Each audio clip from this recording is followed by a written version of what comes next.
The film begins amidst the frozen expanse of the Antarctic Ocean in the dead of winter. The waters are dark and icy, with jagged sheets of ice floating atop the relentless, stormy waves. In this inhospitable environment, a massive ship lies stranded, its hull creaking under the strain of the surrounding ice. Snow swirls violently in the wind, the cold biting through every layer of clothing, and the crew works frantically to secure the vessel. The captain, a man of experience and courage, gives precise commands, coordinating evacuation efforts with calm determination, despite the escalating danger. Every decision he makes is crucial. One misstep could mean disaster for the passengers and crew trapped aboard this frozen fortress. As night falls, a blizzard blankets the ship in near complete darkness. The wind howls like a living creature, and the snowflakes sting the skin with icy ferocity. Through the roar of the storm, a desperate scream cuts through the wind. The captain immediately rallies a small team of crew members and races toward the source of the sound. In the distance, they find a man shivering violently,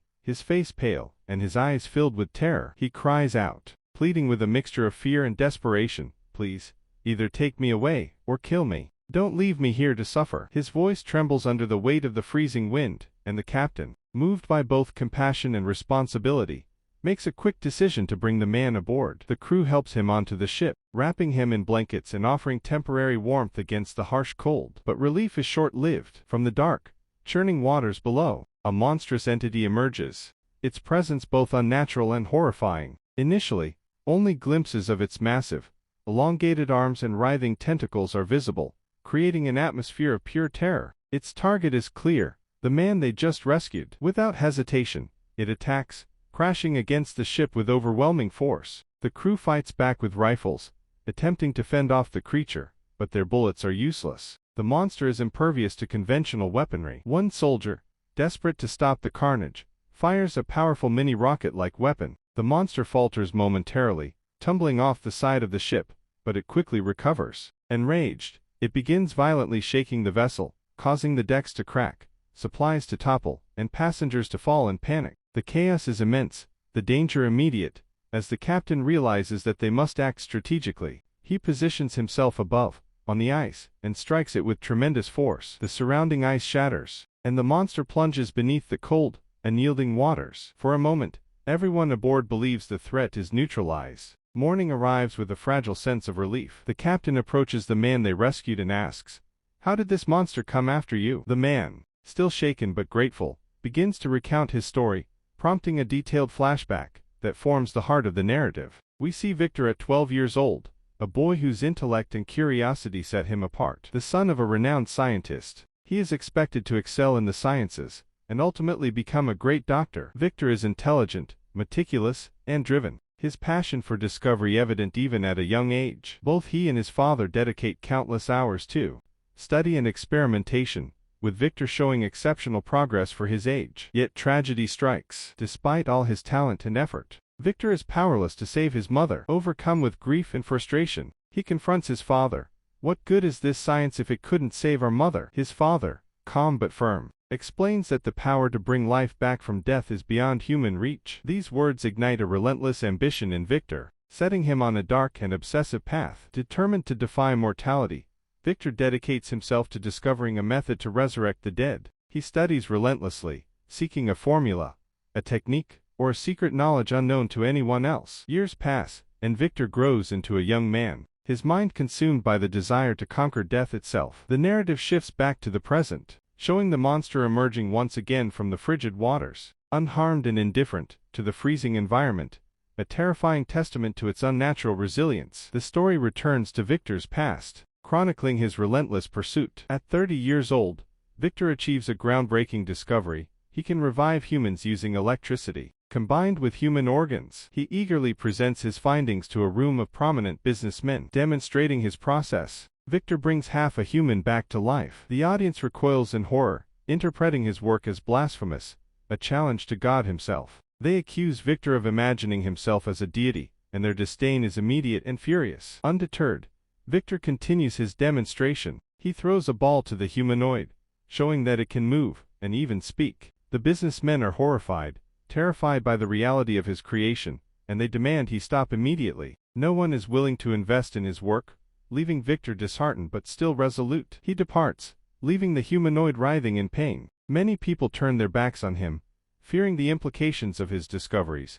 They believe if humanity knew of Victor's experiments, death would lose its inevitability, and the world would be overpopulated and chaotic. Just when hope seems lost, a wealthy, ailing businessman contacts Victor. This man possesses immense wealth and influence, yet his life is tragically short. For years, he has sought a cure for his illness, desperately searching for a way to extend his life. Witnessing Victor's work, he feels a renewed sense of hope. The businessman offers Victor all the resources he needs, funding, materials, and freedom to construct his own lab and complete the experiment, promising that his life could be saved. Overjoyed, Victor shares the news with his brother William, who celebrates his success alongside him. Elizabeth, William's wise and perceptive wife, advises Victor to respect the line between science and God, urging him not to overreach morally even as he pursues his groundbreaking work. Victor relocates to a remote location, transforming an abandoned mansion into a fortified lab. He orders the construction of two enormous silver antennas,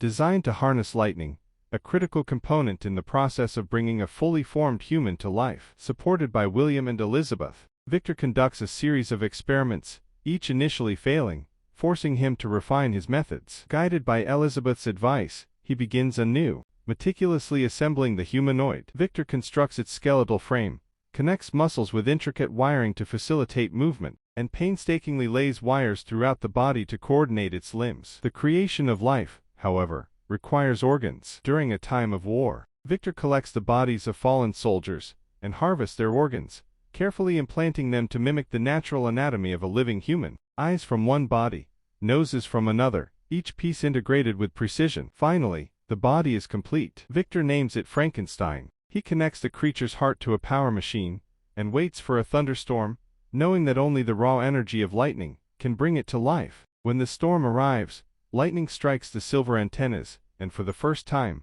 the humanoid moves. Bound in bandages, its every motion unnatural yet deliberate, Frankenstein now stands directly before Victor, its towering, patchwork body composed of multiple human parts, each stitched together in a grotesque yet strangely mesmerizing way, evoking both fear and awe in Victor's heart. As Victor observes it closely, he realizes with a mixture of horror and fascination that the creature's mind is still that of a newborn infant, completely unformed and innocent, and he begins the extremely difficult and painstaking task of teaching it to speak, to understand, and to communicate. "I am Victor," he declares firmly, introducing his own name to the creature, attempting to establish a connection. The creature hesitates for a moment, then repeats in a strange, haunting, and eerily human voice, "I am Victor," its words trembling but unmistakably formed, a surreal echo of Victor's own identity. Victor undertakes the painstaking effort of teaching Frankenstein the ways of life, guiding it through the most basic principles of existence. Yet the creature's intellectual and emotional immaturity stands in stark,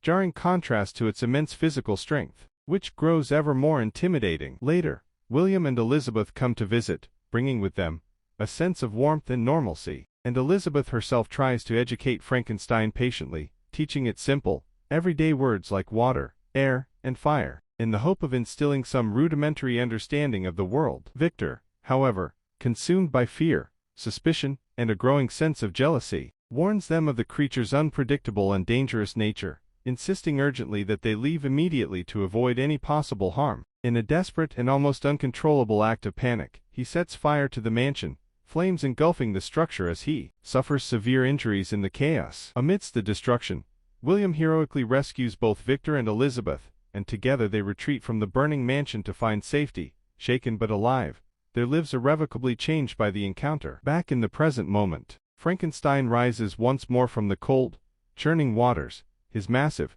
patchwork body dripping and glistening, as he approaches with a singular focus on exacting revenge against Victor for the profound betrayal and complete abandonment he has endured at his creator's hands. He speaks to the captain, his voice heavy with anguish and bitterness, explaining that the source of his intense anger does not come from a simple desire to kill or harm humans indiscriminately, but rather from the deep, searing pain caused by Victor's neglect, the rejection he suffered, and the unbearable loneliness that Victor's actions have forced upon him. The creature goes on to recount in vivid detail his harrowing survival in the wilderness, where he remained hidden from society, observing humans from a safe distance and learning not only language and behavior but also the complex emotions of empathy and compassion through his quiet study of an elderly blind man, and the family who cared for him. Despite acquiring this growing knowledge of the human world, he experiences an overwhelming longing for companionship, understanding, and genuine connection, a yearning that constantly reminds him of the isolation imposed upon his unnatural existence. He carefully and silently observes the family's daily routines, taking note of their interactions, their moments of joy, sorrow, laughter, and grief, each observation deepening his desire to be included, to belong, and to be recognized as more than just a terrifying outsider. Eventually, driven by desperation and the crushing weight of solitude, Frankenstein actively seeks out Victor, confronting him and demanding the creation of a companion so that he might finally live without the relentless isolation that has defined his existence. This escalating conflict between creator and creation intensifies rapidly, building to moments of violent confrontation, emotional heartbreak, and tragic consequences, as the struggle between human ambition, responsibility, and the need for compassion spirals into an unavoidable and devastating climax. Elizabeth makes the ultimate sacrifice to protect Frankenstein, throwing herself into danger with courage and selflessness, an act that only intensifies the depth of Victor's grief and the unbearable weight of guilt that he carries. Victor, consumed by an all-consuming desire for revenge, relentlessly pursues the creature across treacherous landscapes, a pursuit marked by brutal battles, violent confrontations, and destructive explosions, all of which underscore the catastrophic consequences that arise when ambition is pursued without the guidance of morality, empathy, or restraint. In the story's climactic moments, Victor comes face to face with the inevitability of his own death, his body and spirit broken by the chain of events, set in motion by his hubris, and he pleads with Frankenstein for forgiveness, a desperate appeal to reconcile before his final moments. The creature, embodying a complex duality of both burning rage and unexpected compassion, responds by granting forgiveness, offering a poignant moment of emotional resolution amid the chaos. The ship is finally freed from the suffocating grip of the ice, a powerful symbol of liberation and release. Yet Frankenstein chooses to walk a path of solitude, deliberately accepting a life apart from humanity, understanding that his existence is forever incompatible with the world around him. The movie concludes with a haunting portrayal of his destiny, a solitary, highly intelligent, and resilient being, navigating a vast and unforgiving world that can neither comprehend nor accept him. Through its use of vivid imagery, detailed backstory, and richly developed characters, the film deeply explores enduring themes of morality, the perilous consequences of unchecked scientific ambition, and the human need for connection and understanding the consequences of playing God, and the enduring human need for connection. Every moment, every action, every choice builds toward a narrative that is as emotionally gripping as it is morally complex, leaving viewers reflecting on the true cost of genius, obsession, and isolation.